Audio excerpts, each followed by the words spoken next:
ഈശോ മിശിഹായ്ക്ക് സ്തുതിയായിരിക്കട്ടെ. ഞാൻ മാണിപ്പറമ്പിലച്ചൻ. മരിയൻ ധ്യാനം എപ്പിസോഡ് 109. ലുത്തിനിയായെ കുറിച്ചുള്ള നമ്മുടെ ധ്യാനം 22. മരിയൻ ലുത്തിനിയായില് വാഴ്ത്തുമൊഴികള് 19. വണക്കത്തിന് ഏറ്റവും യോഗ്യയായ കന്യക, വെർജിൻ മോസ്റ്റ് വെനറബിൾ. ലത്തീനിൽ വീർഗോ വെനറാന്ത. ഞാനൊരു സംഭവം പറഞ്ഞിട്ട്, ഒരാളെക്കുറിച്ച് പറഞ്ഞിട്ട് ഈ വാഴ്ത്തുമൊഴിയെക്കുറിച്ച് പറയാം. ഞാനിതിന് മുമ്പ് 2 പ്രാവശ്യം പറഞ്ഞിട്ടുള്ള ഒരാളാണ് ചാർലി കെർക്ക്. അമേരിക്കയിൽ ഈ അടുത്ത കാലത്ത് വെടിയേറ്റ് കൊല്ലപ്പെട്ട വളരെ ഉത്തമ ക്രിസ്ത്യാനിയായ എവാഞ്ചലിക്കൽ സഭയിൽപ്പെട്ട ആളാണ്. കത്തോലിക്കനല്ല, എവാഞ്ചലിക്കൽ. പ്രോട്ടസ്റ്റന്റൊക്കെ പിന്നെയും തിരിഞ്ഞു പോയി ഈ നമ്മുടെ നാട്ടിൽ പെന്തക്കോസ്തക്കാരനൊക്കെ പറയല്ലോ, ഏതാണ്ട് അങ്ങനെയുള്ള വിഭാഗത്തിൽപ്പെട്ട ഒരാളാണ് ഈ ചാർലി കെർക്ക്. അദ്ദേഹം പറയുന്ന, ഇങ്ങനെ സമൂഹ മാധ്യമങ്ങൾ അത് വളരെ നന്നായിട്ട് പ്രചരിക്കുന്നുണ്ട്. അദ്ദേഹം പറയാണ്, നാം മറിയത്തെ വേണ്ടത്ര വണങ്ങുന്നില്ല. ദൈവത്തിന്റെ വാഹകയായ മറിയത്തെ നാം വേണ്ടത്ര വണങ്ങുന്നില്ല. നമ്മുടെ നേതാക്കന്മാര്, പാസ്റ്റർമാര് നമ്മെ അമിതമായി തിരുത്തിക്കൊണ്ടിരിക്കുക. മറിയത്തെ വണങ്ങാൻ പാടില്ലെന്ന് പറഞ്ഞു. അത് തെറ്റാണ്. ദൈവത്തിന്റെ വാഹകയായിരുന്നു മറിയം. ആദ്യമേ ക്രിസ്ത്യാനികളും മറിയത്തെ അങ്ങേയറ്റം വണങ്ങിയിരുന്നു. നമ്മൾ മറിയത്തെ വണങ്ങുന്നതിൽ പരാജയപ്പെട്ടിരിക്കുന്നു. ദൈവം വണങ്ങുന്ന അവളെ നാം വണങ്ങാതിരിക്കുന്നത് ശരിയോ? ദൈവം ബഹുമാനിക്കുന്ന മറിയത്തെ നാം ബഹുമാനിക്കാതിരിക്കുന്നത്, വണങ്ങാതിരിക്കുന്നത് ശരിയോ?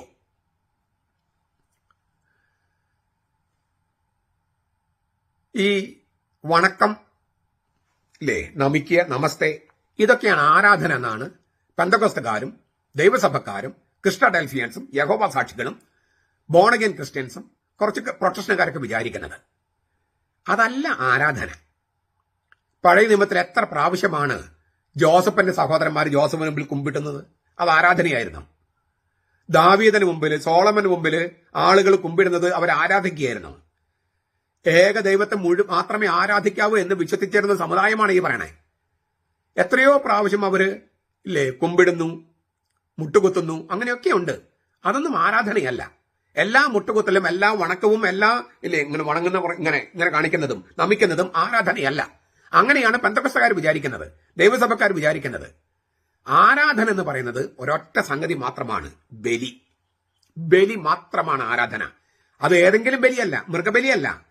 യേശു ഒരിക്കൽ എന്നേക്കുമായി അർപ്പിച്ച കുരിശിലെ ബലി, അത് മാത്രമാണ് ആരാധന.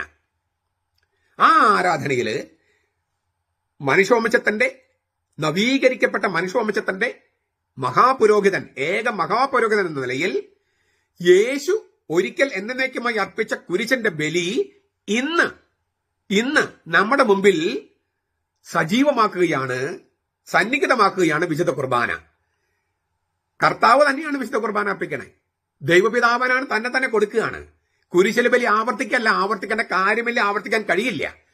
ഒരിക്കൽ എന്നേക്കുമായി, ഒരിക്കലാണ് ചരിത്രത്തിൽ, പക്ഷെ എന്നേക്കുമായിട്ടാണ് സ്വർഗത്തില്. അതുകൊണ്ടാണ് വെളിപാട് പുസ്തകം 4ഉം 5ഉം അധ്യായത്തില് സിംഹാസനത്തിനും 4 ജീവികൾക്കും ഇടയിൽ അറക്കപ്പെട്ടതുപോലെ എന്നാൽ എഴുന്നേറ്റ് നിൽക്കുന്ന കുഞ്ഞാട്, അതാണ് കുരിശ്. അറക്കപ്പെട്ടു, എഴുന്നേറ്റ് നിൽക്കുന്നു. കുരിശും ഉത്ഥാനവും എവിടെ? സ്വർഗത്തിൽ സിംഹാസനം ദൈവം, സിംഹാസനത്തിനും 4 ജീവികൾക്കും, പ്രപഞ്ചത്തിനും ദൈവപിതാവിനും ഇടയില് മധ്യസ്ഥനായി എഴുന്നേറ്റ് നിൽക്കുന്നു ഒരു കുഞ്ഞാട്, അറുക്കപ്പെട്ട കുഞ്ഞാട്. കുരിശിൽ മരിച്ച ഈശോ ഉയർത്തെഴുന്നേറ്റ് നിൽക്കുന്നു സ്വർഗത്തില്. അത് എന്നേക്കുമായിട്ടാണ്. കുരിശിൽ നടന്നത് ഒരിക്കലാണ്. ഇതാണ് ഒരിക്കൽ എന്നേക്കുമായി എന്ന് പറയണേ. ഇത് പെന്തക്കോസ്തക്കാർക്കും ദൈവസഭക്കാർക്കും യഹോവ സാക്ഷികളും മനസ്സിലാകാത്തത് കൊണ്ടാണ് അവർ കുർബാനയെ എതിർക്കുന്നത്. അവർക്ക് ഈ വെളിപാട് പുസ്തകവും കുരിശിലെ ബലിയും തമ്മിലുള്ള ബന്ധമൊന്നും അവർക്ക് മനസ്സിലായിട്ടില്ല. ഈ ഒരിക്കൽ എന്നേക്കുമായി എന്ന വാക്കിന്റെ അർത്ഥവും അവർക്ക് മനസ്സിലായിട്ടില്ല. കത്തോലിക്ക സഭയെ എതിർക്കുക എന്നുള്ള ഒരു നിഗൂഢ അജണ്ട വരുമ്പോൾ പരിശുദ്ധാത്മാവ് അവരെ ഹൃദയത്തെ അടച്ചു കളയും. അതാണ് അവർക്ക് സംഭവിച്ചിരിക്കുന്നത്. കത്തോലിക്ക സഭയെ എതിർക്കാന്ന് പറഞ്ഞാൽ യേശുക്രിസ്തുവിനെ എതിർക്കാന്നും പരിശുദ്ധാത്മാവിനെ എതിർക്കാന്നാണ് അർത്ഥം. കത്തോലിക്ക സഭയിൽ ഒരുപാട് തിന്മകളുണ്ട്, പ്രശ്നങ്ങളൊക്കെ ഉണ്ട്. കാരണം കർത്താവ് സഭ സ്ഥാപിച്ചത് മനുഷ്യരില്ല. തന്നെ തള്ളിപ്പറഞ്ഞവരും ഒറ്റക്കൊടുത്തവരും ഓടിപ്പോയവരുമായ ആ മനുഷ്യരിൽ തന്നെയാണ് കർത്താവ് സഭ സ്ഥാപിച്ചത്. പത്രോസും പൗലോസും ഒക്കെ പാപികളായിരുന്നു. അപ്പൊ ഇപ്പോഴും പാപികൾ ഉണ്ടാകും. പാപികളില്ലാത്ത സമുദായത്തെ അല്ല കർത്താവ് സ്ഥാപിച്ചത്. പാപികളുടെ സമുദായമാണെങ്കിലും ആ പാപികളുടെ ഇടയിൽ താൻ വസിക്കാൻ തീരുമാനിച്ചു. യേശു വസിക്കാൻ തീരുമാനിച്ചു. പരിശുദ്ധാത്മാൻ അവർക്ക് കൊടുക്കാൻ തീരുമാനിച്ചു. അതിലാണ് ഈ കത്തോലിക്ക സഭയുടെ പരിശുദ്ധീകരിക്കുന്നത്. അല്ല എല്ലാ കത്തോലിക്കനും പരിശുദ്ധരായത് കൊണ്ടല്ല പരിശുദ്ധ കത്തോലിക്ക സഭയിലും ഞാൻ വിശ്വസിക്കുന്നു എന്ന് പറയുന്നത്. മറിച്ച് പാപികളാണെങ്കിലും ആ പാപികളുടെ കൂടെ ആയിരിക്കാൻ ദൈവം തീരുമാനിച്ചു എന്നതിലാണ് കത്തോലിക്ക സഭയുടെ പരിശുദ്ധീകരിക്കുന്നത്. അപ്പോൾ വണക്കം, ആരാധന, നമിക്കൽ എന്ന് പറഞ്ഞാൽ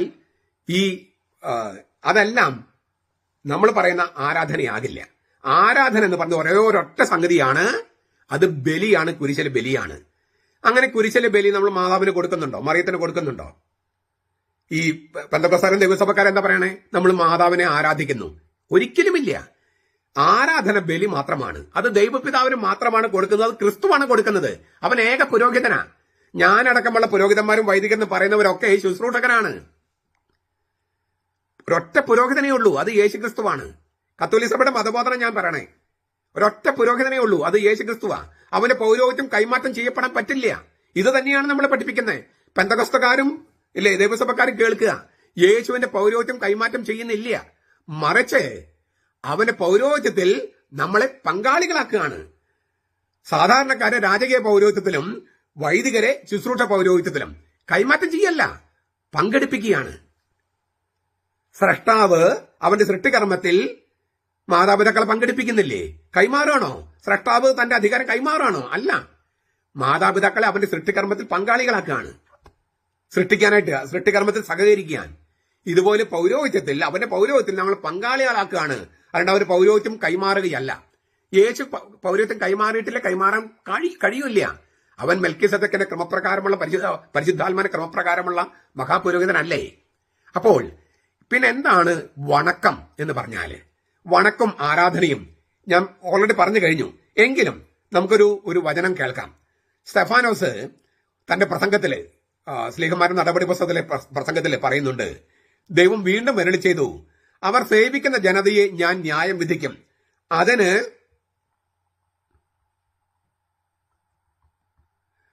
അതിനുശേഷം അവർ പുറപ്പെട്ടു വന്ന് ഈ സ്ഥലത്ത് എന്നെ ആരാധിക്കും. സ്ലീഹന്മാരുടെ നടപടി 7:7. ആരാധന എന്നതിലൂടെ ഉപയോഗിച്ചിരിക്കുന്ന വാക്ക് ലാത്രിയ എന്നാണ്. ലാത്രിയ ഏകസത്യ ദൈവത്തിന് കൊടുക്കുന്ന പരമമായ ആരാധനയാണിത്, ലാത്രിയ. ആ ആരാധനയാകട്ടെ ഞാൻ പറഞ്ഞതുപോലെ ഈശോ ഒരിക്കൽ എന്നേക്കുമായി കുരിശിൽ അർപ്പിച്ച ബലിയാണ്. ചുരുക്കത്തിൽ ബലി മാത്രമേ ആരാധനയാകുന്നുള്ളൂ. ഭൂതകാല ചരിത്രത്തിൽ സംഭവിച്ച ആ കുരിശിലെ ബലിയിൽ, ഒരിക്കൽ എന്നേക്കുമായി അർപ്പിക്കപ്പെട്ട ബലിയിൽ ഇന്ന് ഈ വർത്തമാനത്തിൽ നാം പങ്കുചേരുന്നത് ആൾക്കാരിൽ അത് ആഘോഷിച്ചുകൊണ്ടാണ്. ആഘോഷമാണ് ആവർത്തിക്കുന്നത്, അല്ലാണ്ട് ബലിയല്ല. ഇതെന്റെ ഓർമ്മയ്ക്കായി ചെയ്യുവൻ എന്ന് യേശു തന്നെയാണ് കൽപ്പിച്ചത്. യേശു കൽപ്പിച്ചതാണ്. പെന്തക്കോസ്തക്കാരെ ചെയ്യുന്നില്ല, യഹോവ സാക്ഷികൾ ചെയ്യുന്നില്ല, ക്രിസ്റ്റാഡൽഫിയൻസ് അത് ചെയ്യുന്നില്ല, പിന്നെ ബോണഗൻ ക്രിസ്ത്യൻസ് അത് ചെയ്യുന്നില്ല, ദൈവസഭക്കാരെ ചെയ്യുന്നില്ല. കർത്താവിന്റെ കൽപ്പനയാണ് അവർ ലംഘിക്കുന്നത്. ഇനി അവരത് ചെയ്താലും ശരിയാകില്ല. കാരണം അത് ചെയ്യണമെങ്കിൽ കൗദാശിക പൗരോഹിത്യം വേണം. കൗദാശിക പിന്തുടർച്ചയിൽ, ശ്ലൈഹിക പിന്തുടർച്ചയിൽ കൈവപ്പിലോട്ട് ലഭിക്കുന്ന പൗരോഹിത്യം വേണം. അതില്ലാതെ കർത്താവിന്റെ ഓർമ്മയ്ക്കായി ചെയ്യാൻ കഴിയില്ല. അതുകൊണ്ടാണ് പുരോഹിതന്മാരെ വാഴിച്ച്, മഹാപുരോഹിത പ്രാർത്ഥന ചൊല്ലി പുരോഹിതന്മാരെ വാഴിച്ചതിന് ശേഷമാണ് കർത്താവ് കുർബാന സ്ഥാപിക്കുന്നത്. ഇതേക്കുറിച്ചൊക്കെ നമ്മൾ വളരെ വിശദമായി കണ്ടിട്ടുള്ളതാണ്. അപ്പോൾ ഇത് എന്റെ ഓർമ്മയ്ക്കായി ചെയ്യുവനെന്ന് യേശു പറഞ്ഞത് അവന്റെ കുരിശിലെ ബലിയാണ്, അന്ത്യത്താഴമല്ല. അതിനാൽ ഏകസത്യ ദൈവത്തിന് കൊടുക്കുന്ന യഥാർത്ഥ ആരാധന ബലി മാത്രമാണ്, കുർബാന മാത്രമാണ്. അതിനാൽ വിശുദ്ധ ജെറോം പറയുന്നു, നാം വിശുദ്ധരുടെ തിരുശേഷിപ്പുകളെയോ സൂര്യചന്ദ്രാദികളെയോ മാലാഖമാരെയോ മുഖ്യദൂതന്മാരെയോ ക്രോവന്മാരെയോ ശ്രാപ്പന്മാരെയോ ആരാധിക്കാൻ വിസമ്മതിക്കുന്നു. ലാത്രിയ ആരാധിക്കാൻ, അത് സത്യം തന്നെ. കാരണം സ്രഷ്ടാവിനെ അല്ലാതെ മറ്റാരെയും നാം ആരാധിക്കുകയില്ല. റോമ 1:25. അതേസമയം രക്തസാക്ഷികളെയും വിശുദ്ധരെയും നാം വണങ്ങുന്നു. ധൂളിയ അദ്ദേഹം പറയാ, വിശുദ്ധ ജെറോം. അതിലൂടെ നാം അവരുടെ സ്രഷ്ടാവിനെ ആരാധിക്കുകയാണ്. യജമാന ദൈവത്തെ ആരാധിക്കുന്നവർ അവന്റെ ദാസന്മാരെ സേവിക്കുന്നത് ഉചിതമാണല്ലോ. നോക്കുക, വിശുദ്ധ ജെറോമിന്റെ വാക്കുകളാ. യജമാൻ ദൈവത്തെ ആരാധിക്കുന്നവർ, ലാത്രിയ, അവന്റെ ദാസന്മാരെ സേവിക്കുന്നത് ധൂളിയ ഉചിതമാണല്ലോ. ഞാൻ അദ്ദേഹം ഉപയോഗിച്ച വാക്കുപയോഗിക്കുന്നുണ്ട്, ഒരു പ്രാവശ്യം കൂടി പറയാണ്. യജമാന ദൈവത്തെ ആരാധിക്കുന്നവർ ലാത്രിയ അവന്റെ ദാസന്മാരെ സേവിക്കുന്നത് ധൂളിയ ഉചിതമാണല്ലോ. മത്തായി 10:40 യേശുക്രിസ്തു പറയുന്നുണ്ട്, നിങ്ങളെ സ്വീകരിക്കുന്നവർ എന്നെ സ്വീകരിക്കുന്നു. ഈ തിരുവചനങ്ങളുടെയും നിരീക്ഷണങ്ങളൊക്കെ വെളിച്ചത്തില് സഭയിൽ ഏകസത്യ ദൈവത്തിന് കൊടുക്കുന്ന പരമമായ ആരാധനയെ, അതായത് ബലിയെ ലാത്രിയ എന്നും വിശുദ്ധ കുർബാനയെ ലാത്രിയ എന്നും വിശുദ്ധരെ വണങ്ങുന്നതിനെ ധൂളിയ എന്നും പറയുന്നു. എല്ലാ മനുഷ്യരെക്കാളും ഉയർത്തപ്പെട്ട മറിയത്തെ വണങ്ങുമ്പോൾ അതിനെ ഹൈപ്പർ ധൂളിയ എന്ന് പറയണു. നമ്മൾ ഹൈപ്പർ മാർക്കറ്റ് എന്നൊക്കെ പറയില്ലേ, ഹൈപ്പർ ധൂളിയ. അതായത് മറിയത്തെ നമ്മൾ ആരാധിക്കുകയല്ല, വണങ്ങുകയാണ്. ദൈവത്തിന് പരമമായ ആരാധന കൊടുക്കുന്നു, മറിയത്തിന് പരമമായ വണക്കം കൊടുക്കുന്നു. അത് വാഴ്ത്തുമൊഴി, ലുത്തിനിയയിലെ വാഴ്ത്തുമൊഴി എന്ന് ഞാൻ പറയാറുണ്ട്. അത് മറിയം തന്നെ തിരുവചനത്തിലോട്ട് വെളിപ്പെടുത്തിയിട്ടുണ്ട്. സകല തലമുറകളും എന്നെ ഭാഗ്യവതി എന്ന് വാഴ്ത്തും, സകല തലമുറകളും എന്നെ ഭാഗ്യവതി എന്ന് വാഴ്ത്തും. ഇത് മറിയം തന്നെ തിരുവചനത്തിൽ വെളിപ്പെടുത്തിയിട്ടുള്ളതാ. പെന്തക്കോസ്തക്കാരുടെയും യഹോവ സാക്ഷികളുടെയും ദൈവസഭക്കാരുടെയും ബൈബിളിലെ ലൂക്കാസിനെ സുവിശേഷം 1:48 ഉണ്ടോ നോക്കിയേ. സകല തലമുറകളും എന്നെ ഭാഗ്യവതി എന്ന് വാഴ്ത്തും. ഇത് നിങ്ങളുടെ ബൈബിളിലുണ്ട്. എന്നിട്ട് നിങ്ങൾ എന്തേ മറിയത്തെ വാഴ്ത്താത്തെ? മറിയത്തെ ഇല്ലേ ഒരു കുഴലായും മുട്ടത്തോടായിട്ടും നിങ്ങൾ ചിത്രീകരിച്ച് എന്തിനാണ് മനുഷ്യരെ മറിയത്തിനെതിരെയാക്കുന്നത്? അങ്ങനെ നിങ്ങൾ തന്നെ ദൈവത്തിൽ നകന്നു പോകുകയല്ലേ? ദൈവത്തെ ഈ ഭൂമിയിൽ കൊണ്ടുവന്ന മറിയത്തിൽ നകന്നു പോകുമ്പോൾ നിങ്ങൾ സത്യദൈവത്തിൽ നകന്നു പോകുകയല്ലേ? പഴയ നിയമത്തില് വിഗ്രഹങ്ങളെ ആരാധിക്കാൻ പാടില്ലെന്ന് പറഞ്ഞ വചനം എടുത്തിട്ട് വിഗ്രഹങ്ങൾ ആരാധിക്കാൻ പാടില്ല, അത് സംശയമില്ലാത്ത കാര്യം. പക്ഷേ അത് ദൈവം മനുഷ്യനാകുന്നതിന് മുമ്പ് എഴുതപ്പെട്ട വചനമാണ്. ദൈവം മനുഷ്യനാകുന്നതിന് മുമ്പ് പഴയ നിയമത്തിൽ ഒരൊറ്റ സ്ഥലത്തും ദൈവം മനുഷ്യനാകുമെന്ന പ്രവചനമില്ല. അതുകൊണ്ടാണ് ദൈവം മനുഷ്യനായപ്പോൾ അവർക്ക് സ്വീകരിക്കാൻ പറ്റാതെ പോയത്. മിശിഹ വരുമെന്ന പ്രവചനമുണ്ട്, വാഗ്ദാനമുണ്ട്. പക്ഷെ ദൈവം മനുഷ്യനാകുമെന്നൊരു പ്രവചനം പഴയ നിയമത്തിൽ ഇല്ല. കന്യ ഗർഭം ധരിച്ച് പുത്രനെ പ്രസവിക്കുന്നൊക്കെ ഉണ്ട്. പക്ഷെ അപ്പോഴും ദൈവം മനുഷ്യനാകുന്നതാണ് ഇതെന്ന് അവർക്ക് അറിയാൻ പാടില്ലായിരുന്നു, അങ്ങനെ സംഭവിക്കുന്നത് വരെ. അതിനാൽ ദൈവം മനുഷ്യനാകുന്നതിന് മുമ്പുള്ള ഒരു വചനം എടുത്തിട്ട് ദൈവം മനുഷ്യന് ശേഷമുള്ള യാഥാർത്ഥ്യങ്ങളെ തിരസ്കരിക്കുന്നതും നിരാകരിക്കുന്നതും യുക്തിക്കും സത്യത്തിനും ചേരുന്നതാണോ, സുവിശേഷം ചേരുന്നതാണോ എന്ന് പെന്തക്കോസ്തക്കാരും ദൈവസഭക്കാരും യഹോവ സാക്ഷികളും ഒക്കെ ചിന്തിക്കുക ഗൗരവത്തോടെ. ഇനി അങ്ങനെയുള്ള ഈ ദൈവസഭക്കാരും പെന്തക്കോസ്തക്കാരും യഹോവ സാക്ഷികളും നിങ്ങളുടെ വീട്ടിലേക്ക് വരുമ്പോൾ ഞാൻ ഈ പറഞ്ഞ വീഡിയോ അവർക്ക് ഇട്ടുകൊടുക്ക്. ഇതിന് മറുപടി പറഞ്ഞിട്ട് നിങ്ങളോട് സംസാരിക്കാൻ പറ. ചുരുക്കത്തില് സകല തലമുറകളും എന്നെ ഭാഗ്യവതി എന്ന് വാഴ്ത്തും എന്ന് മറിയം പറഞ്ഞ പശ്ചാത്തലം എന്താണ്? ഈ ഗബ്രിയേൽ മാലാഖയുമായുള്ള ആ കൂടിക്കാഴ്ച കഴിഞ്ഞ് മറിയം യേശുവിനെ ഗർഭം ധരിച്ചിട്ട് ആദ്യം ചെയ്യുന്ന പണി എന്താണ്? സക്കറിയാസിന്റെയും എലിസബത്തിന്റെയും വീട്ടിലേക്ക് പോകുന്നു. അവിടെ എന്താ സംഭവിച്ചത്? മറിയം സക്കറിയാസിന്റെ വീട്ടിലെത്തി എലിസബത്തിന് വന്ദനം പറഞ്ഞു. അപ്പോൾ മറിയത്തിന് അഭിവാദനം എലിസബത്ത് കേട്ടപ്പോൾ ശിശു സ്നാപയോഹന്നാൻ അവളുടെ ഗർഭത്തിൽ തുള്ളിച്ചാടി. അത് ആനന്ദത്തിന് തുള്ളിച്ചാട്ടമാണെന്ന് അവൾ വ്യാഖ്യാനിച്ചു. മറിയത്തെ വാഴ്ത്തുകയാണ്. കാരണം എന്താണ്? മറിയത്തിന്റെ ഗർഭത്തിൽ കർത്താവുണ്ട്.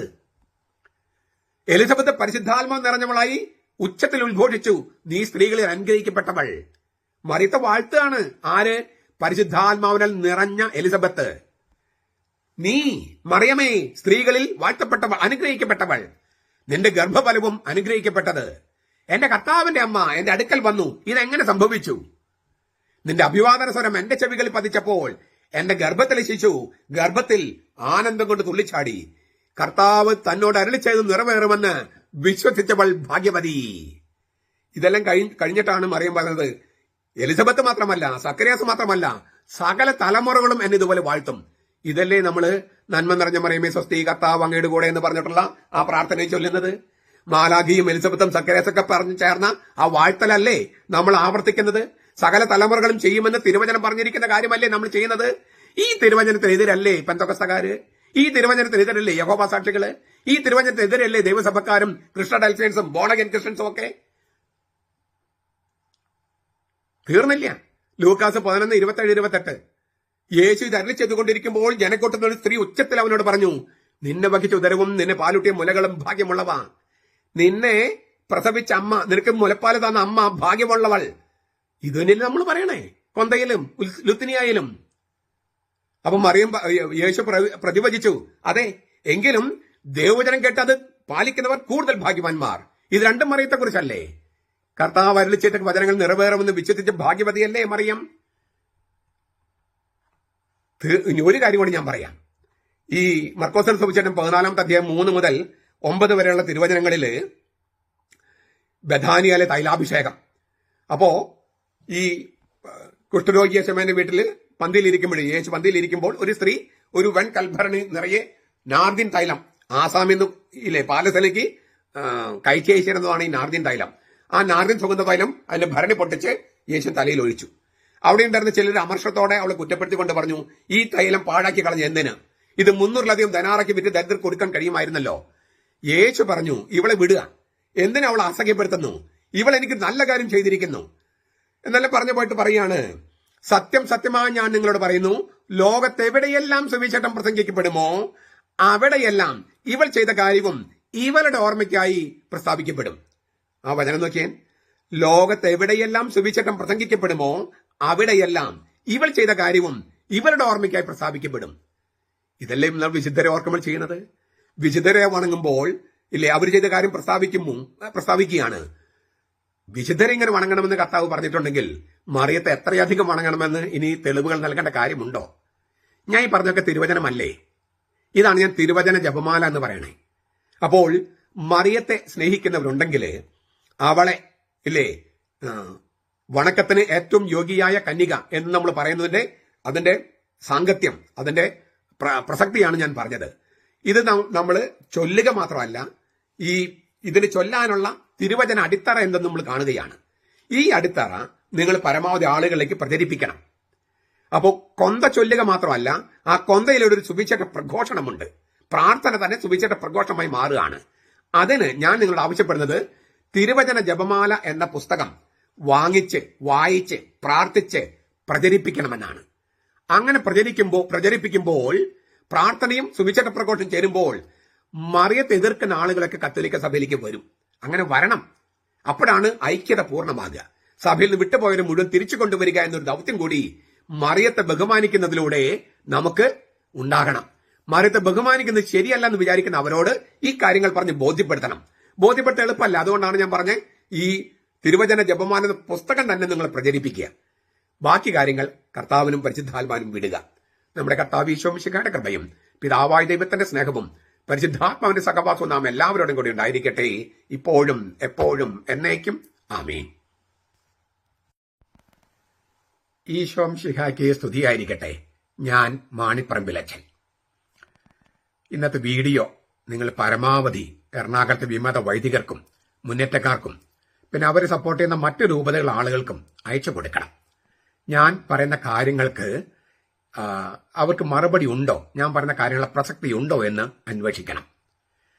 ഈ അലങ്കരിച്ച് ഭംഗിയാക്കിയ പെരും നുണയാണ് എറണാകുളത്തെ വിമത വൈദികര് പ്രചരിപ്പിക്കുന്നത്. വട്ടോളി അടക്കമുള്ളവര്, മുന്നേറ്റക്കാര്. ഈ കല്ല് വെച്ച നുണ എന്ന് പറയല്ലോ. എന്താണ് ഈ കല്ല് വെച്ച നുണ എന്ന് എനിക്ക് കൃത്യം അറിയില്ല. വളരെ വില കൂടിയ സ്വർണ്ണാഭരണങ്ങളില് വില കൂടിയ ഡയമണ്ട് കല്ല് വെക്കും, അപ്പൊ അതിന് ഭംഗി കൂട്ടും. അപ്പോൾ ഏറ്റവും നല്ല നുണയെ അലങ്കരിച്ച് പെരും നുണയാക്കുന്ന പരിപാടി, അതായിരിക്കും ഈ കല്ല് വെച്ച നുണ. അല്ലെങ്കിൽ വജ്രം പോലെ കടുപ്പമുള്ള കല്ല്, കടിച്ചാൽ പൊട്ടാത്ത നുണ, അതായിരിക്കും ഈ കല്ല് വെച്ച നുണ. ഈ ഭാഷാശാസ്ത്രജ്ഞന്മാരാരെങ്കിലുമൊക്കെ എന്നെ സഹായിക്കണം, ഈ കല്ല് വെച്ച നുണയ്ക്ക് എന്താണ് അർത്ഥമെന്ന്. ഏതായാലും എറണാകുളത്ത് കല്ല് വെച്ച നുണ അല്ലെങ്കിൽ പെരും നുണയാണ് അവർ പ്രചരിപ്പിക്കുന്നത്. വട്ടോളി രാജിവെക്കാൻ വേണ്ടി പറയുന്ന മൂന്നാമത്തെ കാരണം ഞാനത് വായിക്കാം. അദ്ദേഹം പറഞ്ഞിരിക്കുന്ന വാക്കുകൾ അങ്ങനെ തന്നെ വായിക്കാം. അൾത്താരാഭിമുഖ കുർബാന നടപ്പിലാക്കാൻ തീരുമാനമെടുത്ത കാലഘട്ടം ആഗോള മനുഷ്യ സമൂഹം മനുഷ്യവർഗം ഉടലെടുത്ത ലക്ഷക്കണക്കിന് വർഷങ്ങൾക്കുള്ളിൽ മുൻപൊരിക്കലും നേരിടാത്ത വലിയൊരു പ്രതിസന്ധിയിലൂടെ കടന്നുപോയിക്കൊണ്ടിരിക്കുന്ന കാലഘട്ടമായിരുന്നു. 700 കോടി ജനം, എത്രയാണോ അത്രയും വീട്ടിലിരിക്കേണ്ടി വരുന്നു. വിവിധ രാജ്യങ്ങളിൽ ദേശങ്ങളിൽ ലക്ഷക്കണക്കിന് മനുഷ്യർ പിടഞ്ഞു മരിച്ചുകൊണ്ടിരിക്കുന്നു. ചികിത്സയും ഭക്ഷണവും കിട്ടാതെ പരക്കം പായുന്നു. കോടിക്കണക്കിന് മനുഷ്യർക്ക് തൊഴിൽ നഷ്ടപ്പെടുന്നു. സീറോ മലബാർ സഭാ സിനഡ് ഇക്കാലഘട്ടത്തിൽ കുർബാന എന്ന പ്രാർത്ഥന, ഏറ്റവും പ്രധാനപ്പെട്ട പ്രാർത്ഥന എന്നാണല്ലോ യൂണിവേഴ്സൽ കാറ്റഗിസം പഠിപ്പിക്കുന്നത്. കുർബാന എന്നത് പ്രാർത്ഥന മാത്രമാണ്. എങ്ങോട്ട് തിരിഞ്ഞു വേണം എന്ന തീരുമാനം തിരക്ക് പിടിച്ച് എടുത്തതിനെപ്പറ്റി ആലോചിക്കുമ്പോൾ റോം കത്തിയെരിയുമ്പോൾ നീറോ വീണ വായിക്കുന്നു എന്ന ചൊല്ല് സിനഡിനെ സംബന്ധിച്ച് എത്ര അർത്ഥവത്താണെന്ന് നമുക്ക് മനസ്സിലാകും. എത്രയും പെട്ടെന്ന് അൽത്താരെ ഭവ്യ കുർബാന നടപ്പാക്കിയില്ലെങ്കിൽ സീറോ വിശ്വാസികളെ ഉടലോടെ നരകത്തിൽ തള്ളുമെന്ന അന്ത്യശാസനം സിനഡ് മെത്രാന്മാർക്ക് യഹോവ നൽകിയിരുന്നോ ആവോ? ഈ വട്ടോളിച്ചൻ ഈ പറഞ്ഞിരിക്കുന്ന രേഖാമൂലം പാമ്പ്ലാനി പിതാവിന് കൊടുത്തിരിക്കുന്ന രാജിക്കത്തില് പറഞ്ഞിരിക്കുന്ന മൂന്നാമത്തെ കാരണം വേറെ ഏതോ മാധ്യമങ്ങൾ കൊടുത്ത അഭിമുഖത്തിലും ആവർത്തിച്ചുണ്ടത്രേ. ചിലരൊക്കെ എന്നോട് വിളിച്ച് പറഞ്ഞതാണ്. ഞാൻ ആ അഭിമുഖം കണ്ടിട്ടില്ല. ഈ അഭിമുഖം നടത്തിയത് വിവരമുള്ള ഒരു മാധ്യമപ്രവർത്തകനായിരുന്നെങ്കിൽ ഞാൻ ഇപ്പൊ ചോദിക്കാൻ പോകുന്ന ചോദ്യങ്ങൾ വട്ടോളിയച്ചനോട് ചോദിക്കേണ്ടതായിരുന്നു. ചോദിച്ചിട്ടില്ലെങ്കിൽ ഇനിയുള്ള അഭിമുഖങ്ങളിലെങ്കിലും ചോദിക്കണം. മാധ്യമപ്രവർത്തകർക്ക് തീരെ വിവരമില്ല എന്ന് വിചാരിക്കരുതല്ലോ. പിന്നെ വട്ടോളിയെ ന്യായീകരിക്കാനുള്ള ചാനലുകളാണെങ്കിൽ അപ്പൊ പിന്നെ നിങ്ങൾ ചോദ്യങ്ങൾ ചോദിക്കില്ല. ഇപ്പോ ഏതെങ്കിലും ഒരു ആശയത്തെ ന്യായീകരിക്കാൻ വേണ്ടിയാണല്ലോ മാധ്യമപ്രവർത്തനം, അല്ലാതെ വാർത്തകൾ റിപ്പോർട്ട് ചെയ്യുന്നതല്ലല്ലോ ഇപ്പോഴത്തെ രീതി. ഏതായാലും മാധ്യമപ്രവർത്തകർക്ക് തീരെ വിവരമില്ലാതെ പോകരുത് എന്ന് ഞാൻ പറയുകയാണ്. പണ്ട് നമ്മുടെ ഏകം ന്യൂസിൽ ഒരു നിരീശ്വരവാദിയെ കൊണ്ടുവന്ന് ഇല്ലേ ചോദ്യങ്ങൾ ചോദിക്കുന്ന ആൾക്കും ബോധമില്ല, ഉത്തരം പറയുന്ന ആൾക്കും ബോധമില്ല. അങ്ങനെ തീരെ മന്ദബുദ്ധികളായിട്ട് പ്രത്യക്ഷപ്പെടാൻ ചാനലുകൾ ഉപയോഗിക്കേണ്ട കാര്യമില്ല. അല്ലാതെ തന്നെ നിങ്ങൾ ഇല്ലേ പൊട്ടന്മാരാണെന്ന് മണ്ടന്മാരാണെന്ന് മനുഷ്യർക്ക് മനസ്സിലാകും. നിങ്ങൾ ചാനൽ ഉപയോഗിച്ചിട്ട് ഞങ്ങൾ മണ്ടന്മാരാണെന്ന് പറയേണ്ട കാര്യമില്ല. പോകട്ടെ. ഈ കോവിഡ് അല്ലെങ്കിൽ കൊറോണ വൈറസ് എന്ന പദസന്ധി വട്ടോളിയച്ചൻ ഉപയോഗിച്ചിട്ടില്ല. പകരം കോവിഡിന്റെ മറവിൽ ഏകീകൃത കുർബാന സൂത്രത്തിൽ നടപ്പാക്കാൻ ശ്രമിച്ചുവെന്ന ഒരു ധ്വനിയാണ് വട്ടോളിയും വിമതരും മുന്നേറ്റക്കാരും ആവർത്തിച്ച് പറഞ്ഞുകൊണ്ടിരിക്കുന്നത്. കോവിഡിന്റെ മറവിൽ ഏകീകൃത കുർബാന സൂത്രത്തിൽ നടപ്പാക്കാൻ ശ്രമിച്ചു അത്രേ. അതാണ് ഞാൻ പറഞ്ഞത്, കല്ല് വെച്ച നുണയാണ്.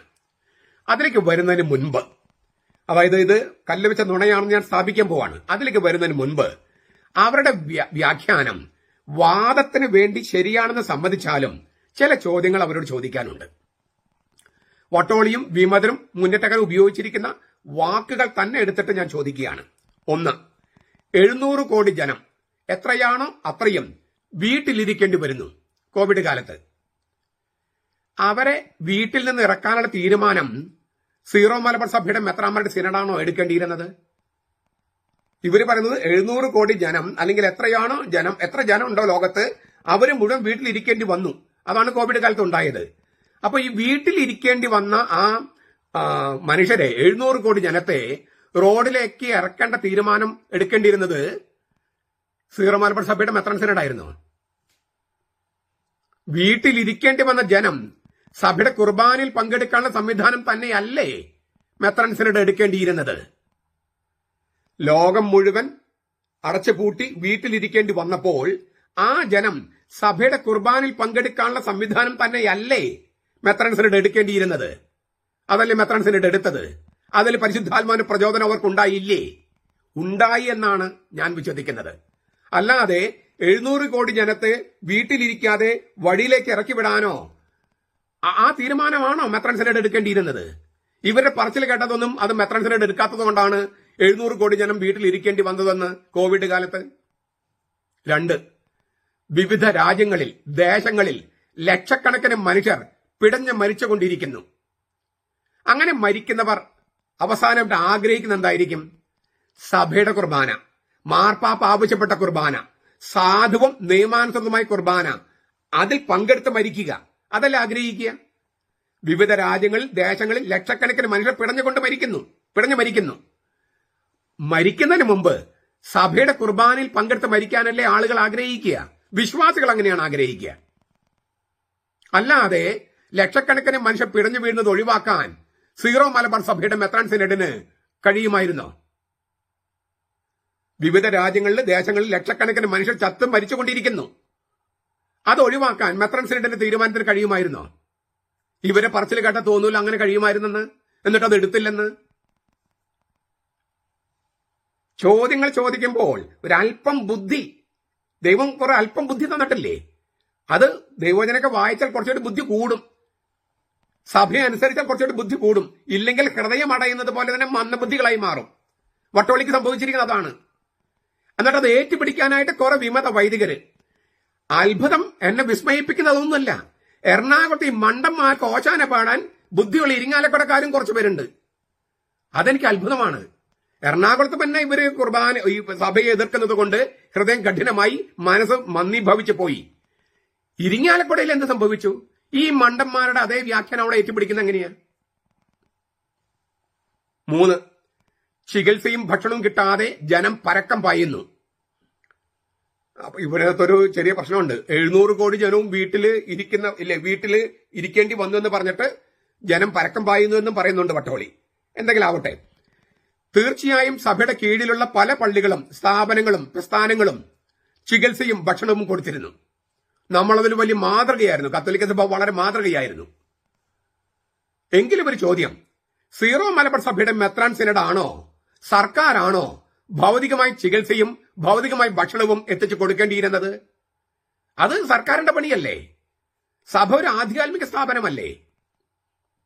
അപ്പൊ ചികിത്സയും ഭക്ഷണവും ഒക്കെ ഒരുക്കേണ്ടത് സർക്കാരിന്റെ ചുമതലയാണ്. അതിനു വേണ്ടിയിട്ട് ടാക്സ് കൊടുക്കുന്നത് നമ്മുടെ ജീവനും സ്വത്തും സംരക്ഷിക്കാൻ സർക്കാരിന്റെ ചുമതലയുണ്ട്. സർക്കാർ അത് സംരക്ഷിക്കാം, ജീവനും സ്വത്തും സംരക്ഷിക്കാം എന്നുള്ള വ്യവസ്ഥയിലാണ് നമ്മൾ ടാക്സ് കൊടുക്കുന്നത്. സഭ ചെയ്യുന്നത് വോളണ്ടറിയാണ്. എത്രയോ പള്ളികൾ നേർച്ചപ്പെട്ടികൾ തുറന്നു വെച്ചു, എത്രയോ സ്ഥലത്ത് ഭക്ഷണം ഫ്രീ ആയിട്ട് കൊടുത്തു, ചികിത്സ ഫ്രീ ആയിട്ട് കൊടുത്തു, എത്രയോ സഭയുടെ സ്ഥാപനങ്ങളില്. അതൊക്കെ ഈ മെത്രാന്മാർ അറിഞ്ഞുകൊണ്ട് തന്നെയല്ലേ? സഭ ഒരു ആധ്യാത്മിക സ്ഥാപനമാണ്. എറണാകുളത്ത് വൈദികർക്ക് അത് മനസ്സിലായിട്ടില്ലെന്ന് മാത്രം. 4, കോടിക്കണക്കിന് മനുഷ്യർക്ക് തൊഴിൽ നഷ്ടപ്പെടുന്നു.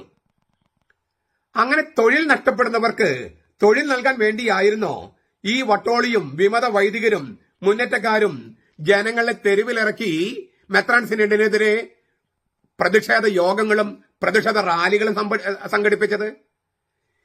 കോവിഡ് കാലത്ത് ഓർക്കുന്നുണ്ടോ?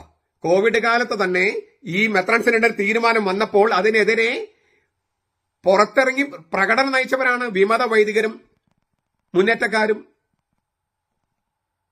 വട്ടോളി അടക്കമുള്ളവര്. വട്ടോളി പോയെന്ന് എനിക്ക് അറിഞ്ഞുകൂടാ. ഈ കോടിക്കണക്കിന് മനുഷ്യർക്ക് തൊഴിൽ നഷ്ടപ്പെട്ടപ്പോൾ അവർക്ക് തൊഴിൽ കിട്ടാൻ വേണ്ടിയായിരുന്നോ ഈ പ്രകടനം നടത്തിയത്? സഭയ്ക്കെതിരെ മുദ്രാവാക്യം വിളിച്ച് ലോഹ്യം മടക്കി കുത്തി പ്രകടനം നയിച്ച് പ്രതിഷേധം നയിച്ചത്? നിങ്ങള് ആ പ്രതിഷേധം കണ്ടപ്പോൾ പലരും എനിക്ക് വീഡിയോ അയച്ചു തന്നിട്ട് പറഞ്ഞു, ഇത് പെട്രോളിന് വില കൂടിയതിന് പ്രതിഷേധിക്കാൻ വേണ്ടിയുള്ള പ്രതിഷേധമല്ല, ആളുകൾക്ക് ഭക്ഷണം കിട്ടാതെ മരിക്കുന്നതിനെതിരെയുള്ള പ്രതിഷേധമല്ല, ആളുകൾക്ക് തൊഴിൽ നഷ്ടപ്പെട്ടതിനെതിരെയുള്ള പ്രതിഷേധമല്ല. പിന്നെയോ മാർപ്പാപ്പയ്ക്കെതിരെ കുർബാന ദൈവത്തെങ്കിലേക്ക് തിരിഞ്ഞ് ചൊല്ലണമെന്ന മാർപ്പാപ്പയ്ക്കെതിരെയുള്ള പ്രതിഷേധം, ദൈവത്തെങ്കിലേക്ക് തിരിയണമെന്ന് പറഞ്ഞ മെത്രാന്മാർക്കെതിരെയുള്ള പ്രതിഷേധം, അതിനാണ് കോവിഡ് കാലത്ത് പുറത്തിറങ്ങിയത്. ഈ പറഞ്ഞ വട്ടോളിയും അതുപോലെ തന്നെ മറ്റുള്ളവരും ഈ ലക്ഷക്കണക്കിന് കോടിക്കണക്കിന് മനുഷ്യർക്ക് തൊഴിൽ നഷ്ടപ്പെട്ടപ്പോൾ തൊഴിൽ കിട്ടാൻ വേണ്ടി ഒരു പ്രതിഷേധം നടത്തിയോ? ലക്ഷക്കണക്കിന് മനുഷ്യർ മരിച്ചു വീണപ്പോൾ അവർക്ക് ചികിത്സ കിട്ടാൻ വേണ്ടി ഒരു പ്രതിഷേധം നടത്തിയോ? ദൈവത്തെങ്കിലേക്ക് കുറച്ചു നേരം തിരിയണമെന്ന് പറഞ്ഞപ്പോ പ്രതിഷേധമായിട്ട് വന്നിരിക്കുക. നാണല്ലേ വട്ടോളിക്കും വിമതർക്കും? നിങ്ങൾ കമ്മ്യൂണിസ്റ്റുകാരെക്കാൾ മോശമാണല്ലോ, നിരീശ്വരന്മാരെക്കാൾ മോശമാണല്ലോ. ദൈവത്തെങ്കിലേക്ക് തിരിയണമെന്ന് പറഞ്ഞതിന് മാർപ്പാപ്പയ്ക്കെതിരെ പ്രതിഷേധമായിട്ട് നടക്കുക, മെത്രാന്മാർക്ക് ഒരു പ്രതിഷേധമായിട്ട് നടക്കുക. ലോകം ഊരി വെച്ച് പോടോ, പൗരോഹിത്യം ഉപേക്ഷിച്ചിട്ട് ഈ സഭ എങ്ങനെ ഭിന്നിപ്പിക്കാതെ? ദൈവത്തെങ്കിലേക്ക് തിരിയുന്നതിനേക്കാൾ ഭേദം നിങ്ങൾക്ക് ഇതുപോലെ മെത്രാന്മാരെ അനുസരിക്കാതിരിക്കുക, മാർപ്പാപ്പയെ വെല്ലുവിളിക്കുകയാണെങ്കിൽ ലോകം ഊരി വെച്ച് പോണം. അതാണ് മിനിമം മര്യാദ. നിരീശ്വരന്മാരും കമ്മ്യൂണിസ്റ്റുകാർക്കും കത്തോലിക്ക പുരോഹിതരായിരിക്കാൻ കഴിയില്ല. കത്തോലിക്കർക്ക് കമ്മ്യൂണിസ്റ്റുകാരായിരിക്കാൻ കഴിയില്ല, പിന്നെയല്ലേ വൈദികർക്ക്?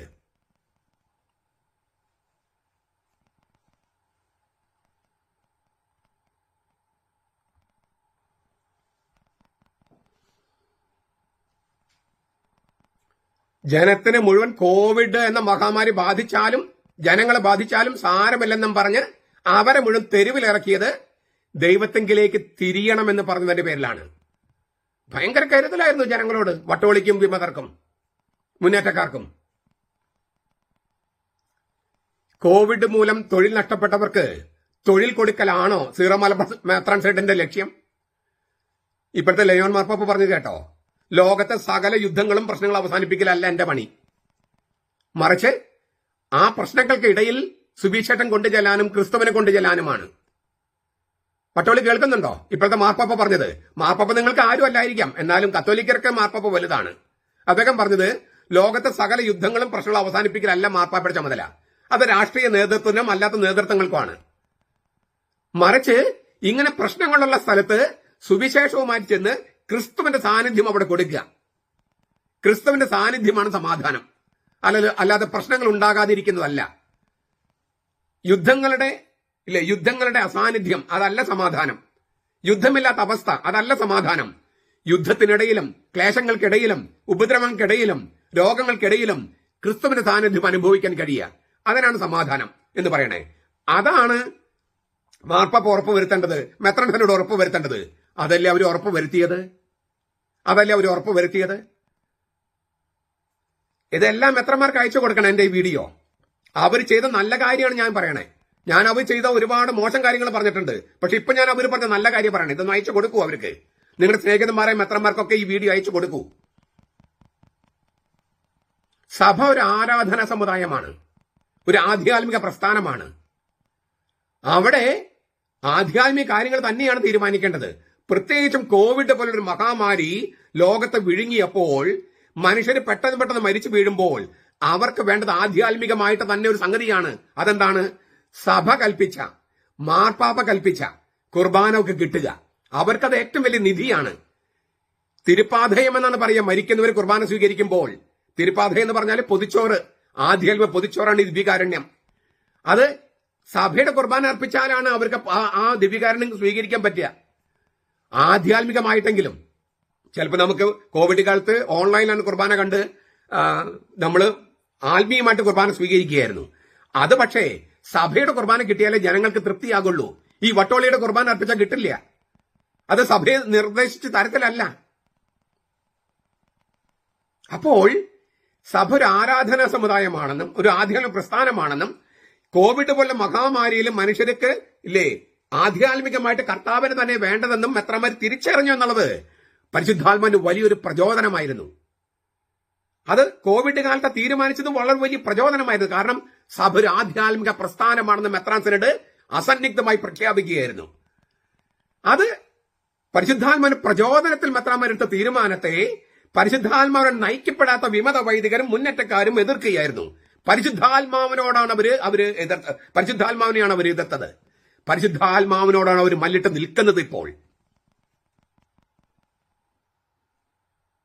ഈ വട്ടോളിക്കോ വിമതർക്കോ മുന്നേറ്റക്കാർക്കോ സഭ ഒരു ആരാധന സമുദായമോ ആധ്യാത്മിക പ്രസ്ഥാനമോ അല്ല. അല്ലെങ്കിൽ അവർ പള്ളി ഇതുപോലെ അശുദ്ധമാക്കുമോ? സത്യവിശ്വാസികളുടെ വിശുദ്ധ കൂട്ടായ്മയെ തകർക്കാൻ ആരുടെയൊക്കെയോ പക്കൽ നിന്ന് കൊട്ടേഷൻ എടുത്തിരിക്കുന്ന തെമ്മാടികളാണ് വിമത വൈദികരും മുന്നേറ്റക്കാരും. അവരെ ആലിംഗനം ചെയ്യാൻ നടക്കുന്ന മെത്രാന്മാരെ നാം സൂക്ഷിക്കണം. അവരെ ആലിംഗനം ചെയ്ത് ചേർത്ത് പിടിക്കാൻ നടക്കുന്ന മെത്രാന്മാരെ നമ്മൾ സൂക്ഷിക്കണം.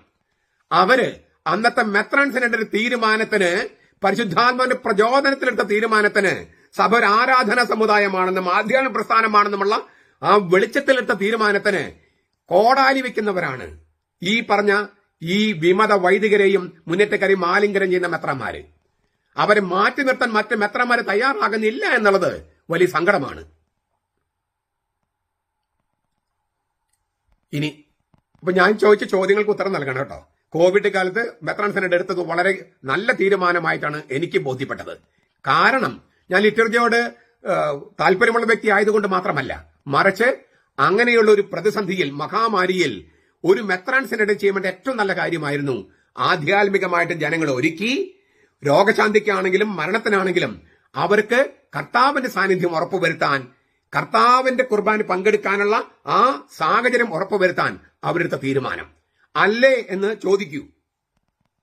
ഇനി വട്ടോളിയുടെ അടുത്ത ആരോപണം, അത് വളരെ മനസ്സിരുത്തി കേൾക്കണേ. മെത്രാന്മാരും ജനങ്ങളും അച്ഛന്മാരും ഒക്കെ സീറോ മലബാർ സഭാ സിനഡ് ഇക്കാലഘട്ടത്തിൽ കുർബാൻ എന്ന പ്രാർത്ഥന എങ്ങോട്ട് തിരിഞ്ഞു വേണമെന്ന തീരുമാനം തിരക്ക് പിടിച്ച് എടുത്തതിനെ പറ്റി ആലോചിക്കുമ്പോൾ അങ്ങനെ പറഞ്ഞു പോകുകയാണ്. നീറോ റോം കത്തിയെറിയുമ്പോൾ വീണ വായിച്ചത് അതാണ് പറഞ്ഞു പോണേ. ബ്രാക്കറ്റിൽ എഴുതിയിരിക്കുക, ഏറ്റവും പ്രധാനപ്പെട്ട പ്രാർത്ഥന എന്നാണല്ലോ യൂണിവേഴ്സൽ കാറ്റഗിസം പുസ്തകം പഠിപ്പിക്കുന്നത്. കുർബാന എന്നത് വെറും ഒരു പ്രാർത്ഥന മാത്രമാണ്. ആണ്. വട്ടോളിയുടെ ഈ പ്രസ്താവത്തില് 2 വലിയ പിഴവുകളും ഒരു വലിയ വേദവിപരീതം എന്ന പാഷാണ്ഡതയുമുണ്ട്. അതുകൊണ്ട് നമുക്ക് അതൊന്നുകൂടി വട്ടോളിയുടെ വാചകങ്ങൾ ഒന്നുകൂടി കേൾക്കാം. സീറോ മലബാർ സഭാസിനുടെ ഇക്കാലഘട്ടത്തിൽ കുർബാന എന്ന പ്രാർത്ഥന ബ്രാക്കറ്റില് ഏറ്റവും പ്രധാനപ്പെട്ട പ്രാർത്ഥന എന്നാണല്ലോ യൂണിവേഴ്സൽ കാറ്റഗിസം പുസ്തകം പഠിപ്പിക്കുന്നത്. കുർബാന എന്നത് പ്രാർത്ഥന മാത്രമാണ്. എങ്ങോട്ട് തിരിഞ്ഞു വേണം എന്ന തീരുമാനം തിരക്ക് പിടിച്ച് എടുത്തതിനെ പറ്റി ആലോചിക്കുമ്പോൾ ഞാൻ ആവർത്തിക്കുക, വട്ടോളിയുടെ പ്രസ്താവത്തിൽ 2 വലിയ പിഴവുകളും 2 നുണ, ഒരു വലിയ വേദവിപരീതം എന്ന പാഷാണ്ഡതയുമുണ്ട്. ഒന്നാമത്തെ പിഴവ്, എങ്ങോട്ട് തിരിഞ്ഞു വേണമെന്ന തീരുമാനം തിരക്ക് പിടിച്ചെടുത്തു. ഇതിനെയാണ് ഞാൻ കല്ല് വെച്ച നുണ, പെരും നുണ എന്ന് പറയുന്നത്. ഞാൻ പല വീഡിയോസിലൂടെ ഞാൻ പറഞ്ഞിട്ടുണ്ട്, ഇത് തിരക്ക് പിടിച്ചെടുത്തതല്ലെന്ന്.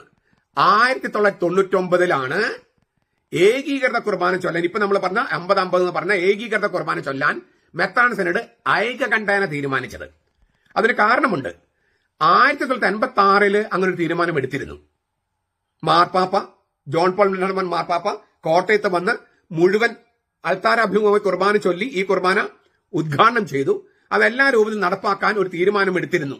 എല്ലാ മെത്രാന്മാരും ഐകകണ്ഠേന 89 മുതൽ നടപ്പാക്കാൻ തീരുമാനമായിരുന്നേ, പക്ഷെ നടപ്പാക്കിയില്ല. മാർപ്പാപ്പ വന്ന് ഉദ്ഘാടനം ചെയ്തിട്ട് പോലും, ജോൺ പോൾ രണ്ടാമൻ മാർപ്പാപ്പ വന്ന് ഉദ്ഘാടനം ചെയ്തിട്ട് പോലും മെത്രാന്മാര് മാർപ്പാപ്പയെ ഗവനിച്ചില്ല. അങ്ങനെ 89 കുറച്ച് രൂപത്തിൽ നടപ്പാക്കി, ബാക്കി രൂപത്തിൽ നടപ്പാക്കിയില്ല. ജോൺ പോൾ രണ്ടാമൻ മാർപ്പാക്ക് വലിയ സങ്കടമായി. അത് 2000 മഹാജൂബിലിയാണ്, നമ്മുടെ കർത്താവ് ശംശികയുടെ പിറവിയുടെ മഹാജൂബിലി. ഇന്ത്യയിലേക്ക് ജോൺ പോൾ രണ്ടാമൻ മാർപ്പാപ്പ ഡൽഹിയിൽ വരുന്നു.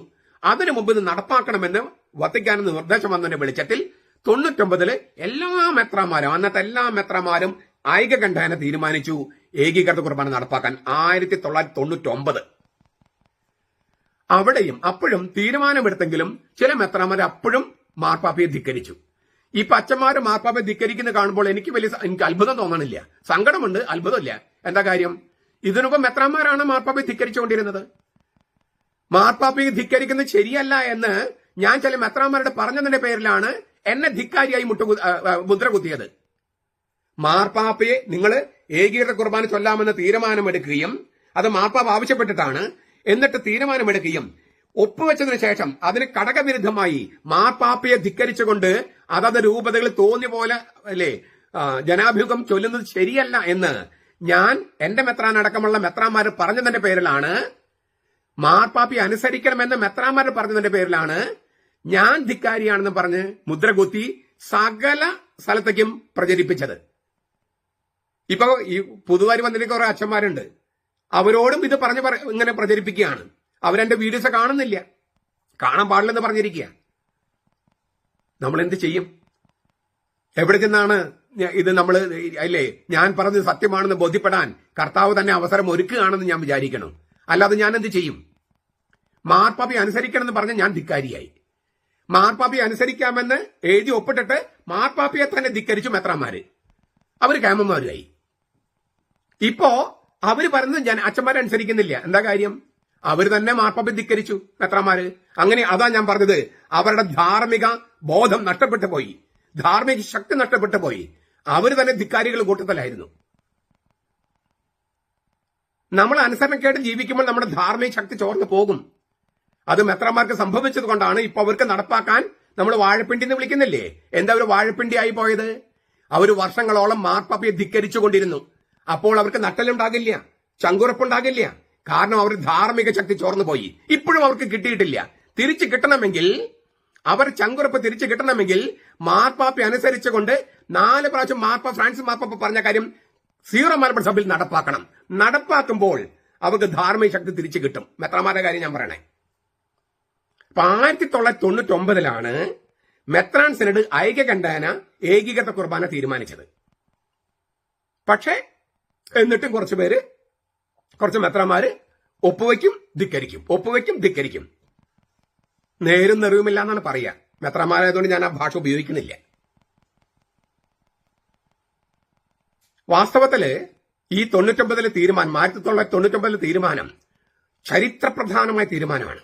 ചരിത്രപ്രധാനം. കാരണം ഒരു പുതിയ രീതി കത്തോലിക്ക സഭയ്ക്ക് പൗരത്വ സഭയായ സീറോ മലബാർ സഭ കൺട്രിബ്യൂട്ട് ചെയ്യുകയായിരുന്നു, സംഭാവന ചെയ്യുകയായിരുന്നു. പിന്നത്തെ വർഷം the spirit of the liturgy എന്ന പുസ്തകം ഇറക്കിയപ്പോൾ, ബെനഡിക്ട് മാർപ്പാപ്പയുടെ പുസ്തകമാണ്, അതിനകത്ത് ഈ രീതിയാണ് ഞാൻ വ്യക്തിപരമായി പ്രിഫർ ചെയ്യാന്ന് അദ്ദേഹം എഴുതിയിട്ടുണ്ട്. കാരണം വചന ശുശ്രൂഷ ജനങ്ങളിലേക്ക് തിരിഞ്ഞിട്ടും അനാഫറ ദൈവത്തെങ്കിലേക്ക് തിരിഞ്ഞിട്ടും ഒരുപക്ഷെ ഇതായിരിക്കും ഏറ്റവും ബെസ്റ്റ് എന്ന് ബെനഡിക്ട് മാർപ്പാപ്പ 2000 ഇറക്കിയ the spirit of the liturgy എന്ന പുസ്തകത്തിൽ എഴുതിയിട്ടുണ്ട്. അത് സീറോ മലബാർ സഭയുടെ സിനഡിന്റെ വെളിച്ചത്തിലാണ് എന്ന് ഞാൻ ഇപ്പോഴും വിശ്വസിക്കുന്നു. അങ്ങനെയെങ്കിൽ ആഗോള കത്തോലിക്ക സഭയ്ക്കും ക്രിസ്തുധർമ്മത്തിനും സീറോ മലബാർ സഭ കൺട്രിബ്യൂട്ട് ചെയ്ത വലിയൊരു തീരുമാനമാണ് ഈ ഏകീകൃത കുർബാന എന്നത്. നരികുളച്ചന് കൊടുത്ത മറുപടി, നരികുളച്ചന്റെ ഉതപ്പുകൾക്ക് ഞാൻ മറുപടി കൊടുത്തതിനകത്ത് ഇത് വളരെ വിശദമായി പറഞ്ഞിട്ടുണ്ട്. അത് നിങ്ങൾ കേട്ട് കാണും ഞാൻ വിചാരിക്കുന്നു. ഇല്ലെങ്കിൽ അത് പോയി കേൾക്കുക. നരികുളച്ചന് കൊടുത്ത അദ്ദേഹത്തിന്റെ പുസ്തകത്തിനടുത്ത മറുപടികൾ ഇതേക്കുറിച്ച് വളരെ വിശദമായിട്ട് അവതരിപ്പിച്ചിട്ടുണ്ട്. അപ്പോ 2021 കോവിഡിന്റെ മറവിൽ തിരക്ക് പിടിച്ചെടുത്തതാണോ തീരുമാനം? അല്ല, 99 എടുത്ത തീരുമാനമാണ്. 99. പിന്നെ എന്തുകൊണ്ട് 2021 നടപ്പാക്കാൻ തീരുമാനിച്ചു 99 എടുത്തിട്ട്? അതിനുള്ള കാരണം വട്ടോളി തന്നെ പറഞ്ഞു കഴിഞ്ഞു. ആളുകൾക്ക് പള്ളിയിൽ പോകാൻ നിവൃത്തിയില്ല, കോവിഡ് ആണ്, ലോകം മുഴുവൻ അടച്ചുപൂട്ടിയിരിക്കുക, വീട്ടിലിരുന്ന് ഓൺലൈനായി കുർബാന പങ്കെടുക്കുകയാണ്. അപ്പോഴാണ് സീറോ മലബാർ സഭയില് ഓരോ വൈദികനും ഓരോ തരത്തിലുള്ള കുർബാനയാണെന്ന് ജനങ്ങൾക്ക് തോന്നുന്നത്. ഓരോ അച്ഛനും ഓരോ കുർബാന, ഒരു രൂപതയ്ക്ക് പോലും ഒരുപോലെ ഇല്ല. ഓരോ അച്ഛനും ഓരോ തരം കുർബാന. ആളുകൾക്കാകെ ആശയക്കുഴപ്പമായി. ഇതിലേതാണ് സത്യമായ കുർബാന, ഇതിലേതാണ് ശരി? ഈ ആശയക്കുഴപ്പവും വികലതയും മാറ്റേണ്ടത് മെത്രാന്മാരുടെ ചുമതല തന്നെയായിരുന്നു. മെത്രാന്മാരുടെ ചുമതല നിറവേറ്റി. അത് അനിവാര്യമായത് കോവിഡിന് സമയത്ത് 99 എടുത്ത തീരുമാനം ധൃതി പിടിച്ചൊന്നല്ല. 99 എടുത്ത തീരുമാനം കോവിഡ് കാലത്താണ് നമുക്ക് ഏറ്റവും കോൺസ്പിക്വസ് ആയിട്ട് പ്രകടമായി വെളിച്ചത്ത് വന്നു. സീറോ മലബാർ സഭയിൽ തെല്ലും ഐക്യതയില്ല, കുർബാന അർപ്പിക്കുന്ന കാര്യത്തിൽ ഒട്ടും ഐക്യതയില്ല. ആ അനൈക്യം മാറ്റേണ്ടത് മെത്രാൻ സിനഡിന്റെ ചുമതലയായിരുന്നു. ആ ചുമതല അവർ നിറവേറ്റി. സഭ എന്ന ആധ്യാത്മിക സംവിധാനം, ആധ്യാത്മിക പ്രസ്ഥാനം, ആരാധന സമുദായം ശരിയായ തീരുമാനം ശരിയായ സമയത്ത് എടുത്തതാണ് മെത്രാൻ സിനഡിന്റെ ഈ തീരുമാനത്തിലൂടെ വന്നത്. അതായത് ഈ 99 തീരുമാനം ഇപ്പൊ തന്നെ നടപ്പാക്കണം. അല്ലാതെ കോവിഡിന്റെ സമയത്ത് എല്ലാവരും അടച്ചുപൂട്ടിയിരിക്കുമ്പോൾ പ്രതിഷേധം ഉണ്ടാകില്ല എന്ന് വിചാരിച്ചെടുത്ത തീരുമാനമല്ല. അതിനും ഈ മെത്രാൻ സിനഡിന്റെ അന്നത്തെ തീരുമാനത്തോട് ഞാൻ 100% യോജിക്കുകയാണ്. സഭ എന്ന ആധ്യാത്മിക സംവിധാനം, ആരാധന സമുദായം, ആധ്യാത്മിക പ്രസ്ഥാനം, ഈ കുർബാനയിൽ അനൈക്യം മാറ്റേണ്ടത് അനിവാര്യമാണെന്ന് മനസ്സിലാക്കുകയും, കോവിഡ് എത്ര കാലം നീണ്ടു നിൽക്കുന്ന അറിയില്ലല്ലോ, അപ്പൊ അതുകൊണ്ട് എത്രയും പെട്ടെന്ന് സഭയുടെ കുർബാന എല്ലാവരും ചൊല്ലണമെന്ന് തീരുമാനിക്കുകയും ചെയ്തു. കോവിഡിനെ മാനിക്കാതെ പ്രതിഷേധത്തിന് ഇറങ്ങിയത് വട്ടോളിയും വിമതരും മുന്നേറ്റക്കാരുമാണ്. ജനങ്ങളുടെ അല്പം പോലും കരുണയോ കരുതലോ കാണിക്കാതെ. മുൻപ് സൂചിപ്പിച്ചതുപോലെ, വട്ടോളി തന്നെ സൂചിപ്പിച്ചതുപോലെ, എപ്പോൾ വേണമെങ്കിലും ആര് വേണമെങ്കിലും മരിച്ചു വീഴുമെന്നൊരവസ്ഥയുണ്ടായിരുന്നു. സത്യവിശ്വാസി ആഗ്രഹിക്കുന്നത് സഭയുടെ കുർബാനയിൽ പങ്കെടുത്തോ കണ്ടോ മരിക്കണമെന്നാണ്. ഇല്ലിസിറ്റ് കുർബാന കാണാൻ പാടില്ലെന്നാണ് അവർ ആഗ്രഹിക്കുന്നത്. സത്യവിശ്വാസികൾ ഈ ആവശ്യമാണ് മെത്രാൻ സിനഡ് നടപ്പാക്കിയത്. നിങ്ങൾ പറഞ്ഞ സിനഡാലിറ്റി തന്നെയാണ് വാസ്തവത്തിൽ മെത്രാന്മാർ കാണിച്ചത്. ജനങ്ങളുടെ ആവശ്യവും ജനങ്ങളുടെ വികാരവും തിരിച്ചറിയുകയായിരുന്നു സിനഡാലിറ്റി, മെത്രാന്മാരുടെ സിനഡാലിറ്റി. അതിൽ മെത്രാന്മാരെ അഭിനന്ദിക്കുകയാണ് വേണ്ടത്. അപ്പൊ വട്ടോളിയുടെ 2 കല്ല് വെച്ച നുണങ്ങൾക്ക് ഞാൻ മറുപടി നൽകി കഴിഞ്ഞു. ഇനി വട്ടോളി പഠിപ്പിക്കുന്ന, വിമതര് പഠിപ്പിക്കുന്ന പാഷാണ്ഡത അല്ലെങ്കിൽ വേദവിപരീതം. കുർബാന എന്ന പ്രാർത്ഥന, അത് ഏറ്റവും പ്രധാനപ്പെട്ട പ്രാർത്ഥന എന്നാണല്ലോ യൂണിവേഴ്സൽ കാറ്റഗിസം പുസ്തകം പഠിപ്പിക്കുന്നത്. അത് ശരിയല്ല. കുർബാന എന്നത് വെറും ഒരു പ്രാർത്ഥന മാത്രമാണ്. വട്ടോളി എഴുതിയിരിക്കുന്നതാണ്. ആർക്ക്? പാമ്പ്ളാനി പിതാവിന്. പാമ്പ്ളാനി പിതാവ് ബൈബിളിൽ ഡോക്ടറേറ്റ് ഉള്ള ആളാണ്, നല്ല ദൈവശാസ്ത്രജ്ഞനാണ്. പാലാപിതാവിന്റെ ഭാഷ പറഞ്ഞാല് 2ാം അക്വിനാസാണ്. അപ്പൊ ഈ വേദവിപരീതത്തിന്, പാഷാണ്ഡതയ്ക്ക് ഒരുപക്ഷെ എന്നേക്കാൾ നല്ല മറുപടി കൊടുക്കാൻ പാമ്പ്ളാനി പിതാവിന് കഴിയേണ്ടതാണ്. മെത്രാന്മാരാണ് സത്യവിശ്വാസം പഠിപ്പിക്കുന്നതിൽ മുൻപന്തിയിൽ നിൽക്കേണ്ടത്. അവരുടെ മറുപടികളൊന്നും കാണാത്തത് കൊണ്ട് ഞാൻ മറുപടി ചോദിക്കുകയാണ്, പറയാണ്. കുർബാന എന്ന പ്രാർത്ഥന വെറും ഒരു പ്രാർത്ഥന മാത്രമാണ്. കുർബാന എന്ന പ്രാർത്ഥന വെറും ഒരു പ്രാർത്ഥന മാത്രമാണ്. ഇതാണ് വട്ടോളി പറയണേ. ആണോ വട്ടോളി? ആണോ മുണ്ടാടനച്ഛൻ? ആണോ നരികുള അച്ഛൻ? ആണോ തേലക്കാട്ടച്ഛൻ? ആണോ തട്ടിൽ പിതാവേ, പാമ്പളാനി പിതാവേ? കുർബാന വെറുമൊരു പ്രാർത്ഥനയാണോ? ഇതിന് നിങ്ങൾ മറുപടി കൊടുക്കേണ്ടതില്ലേ തട്ടിൽ പിതാവേ, പാമ്പളാനി പിതാവേ? നമ്മുടെ കുർബാനയാണ് ഇവർ ആക്രമിക്കുന്നത്.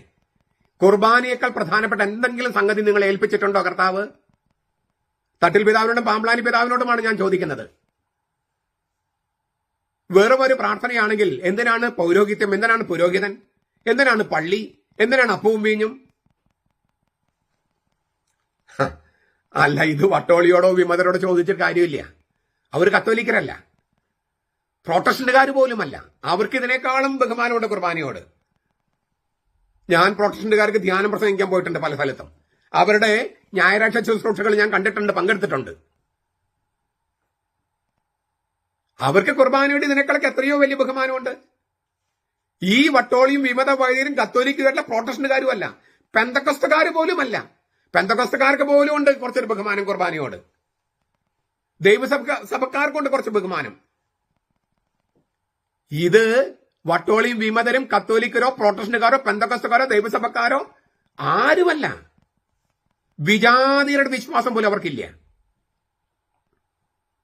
ചുരുങ്ങിയ പക്ഷം പെന്തക്കോസ്തക്കാരും ദൈവസഭക്കാരും ഇല്ലേ അപ്പം മുറിക്കൽ എന്നുള്ള ഒരു സംഗതി നടത്തും. കുർബാനയൊന്നും അവർക്കില്ലെങ്കിൽ പോലും അപ്പം മുറിക്കല്. അവർക്കത് ബലിയോ ആരാധനയൊന്നുമല്ല. ബലി എന്ന ആരാധനയല്ല. കുരിശിലെ ബലിയുമായി കുർബാനയ്ക്ക് അവർ ബന്ധം കാണുന്നുമില്ല.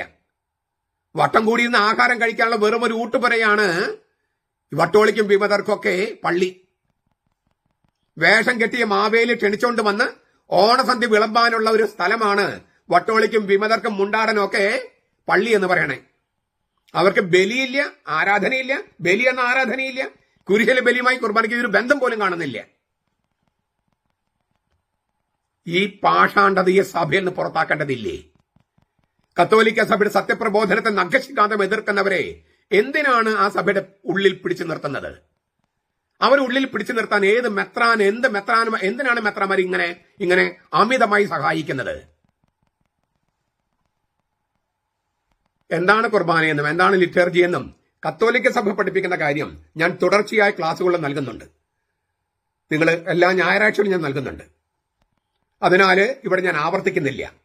എന്നാലും വട്ടോളിക്ക് മറുപടി നൽകാൻ വേണ്ടി ഒരൊറ്റ വാചകത്തില് എന്റെ ഒരു വാചകത്തില് എന്താണ് ലിറ്റർജി എന്ന് ഞാൻ അവതരിപ്പിക്കാം.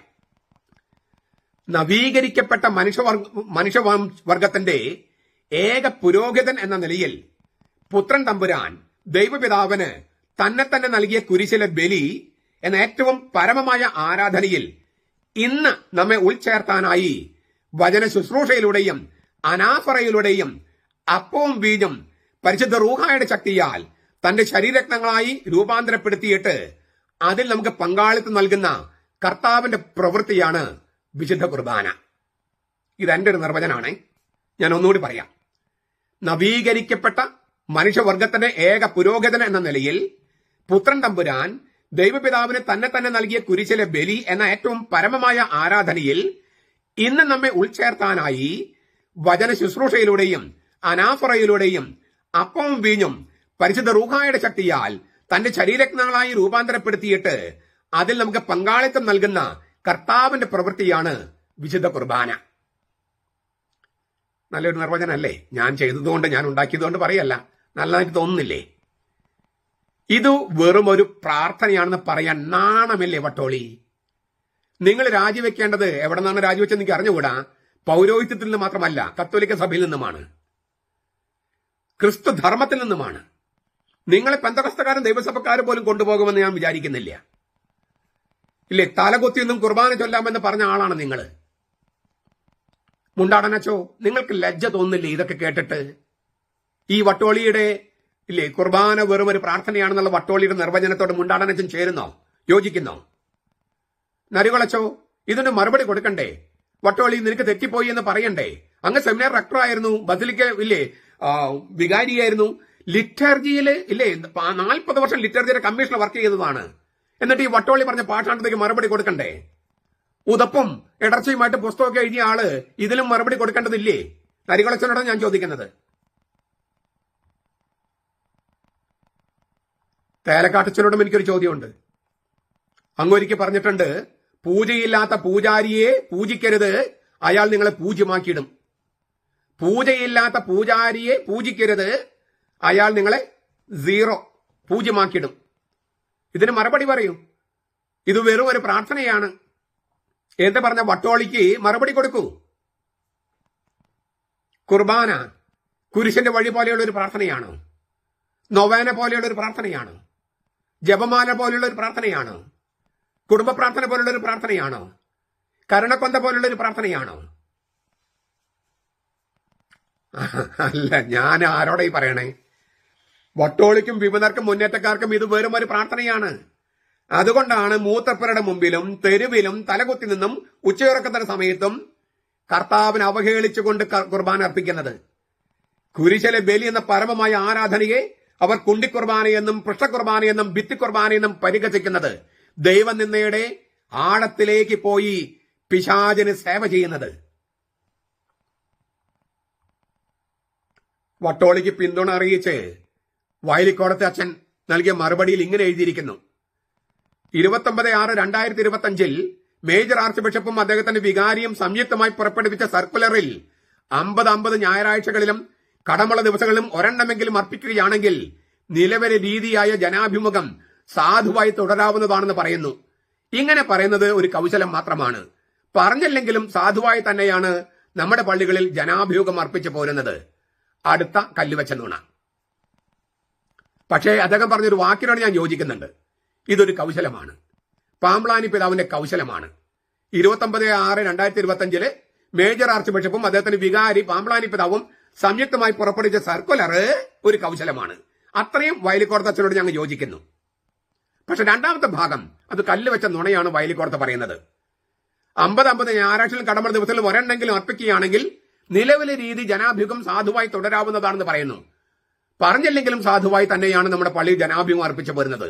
അതെങ്ങനെ ശരിയാവണേ?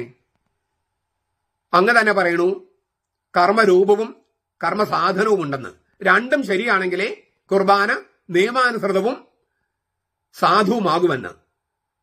സഭ പറഞ്ഞ രീതിയിൽ ചൊല്ലുന്നതല്ലേ കർമ്മരൂപം? അതിലുള്ളടക്കവും രൂപവും ശരിയായാലല്ലേ കൂതാശയാകുക. അപ്പൊ സഭ പറഞ്ഞ രീതിയിൽ നിന്ന് വ്യത്യസ്തമായി ചെയ്താൽ ഇതെങ്ങനെ സാധുവായും നിയമാനുസൃതമായും അർപ്പിക്കപ്പെടും?